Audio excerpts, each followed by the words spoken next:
Most Android phones have several Google settings turned on by default that quietly collect data in the background. Most people never notice them. In this video I'll show you 3 settings you can turn off right now to reduce tracking and background activity on your phone. Open your phone settings and scroll down to Google. Tap All Services and then go to Privacy and Security. Now open Usage and Diagnostics. This setting sends information about how you use your device, including crash reports and system activity. While this might help improve Android, many users prefer not to send this information. If you want less background data sharing, simply turn this setting off. Now go back and open the Ads section. Here you'll find Advertising ID.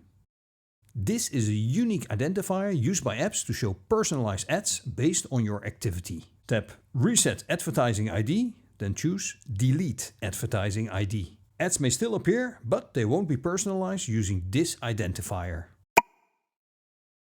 Now open Personalization using shared data. This allows apps like Maps, Gmail and Chrome to use activity from your device to generate recommendations. If you prefer less personalization, you can disable these options. Those are 3 simple tips that can help reduce tracking on your phone. If you found this helpful, leave a like so more people can discover these tips and subscribe for more hidden Android settings.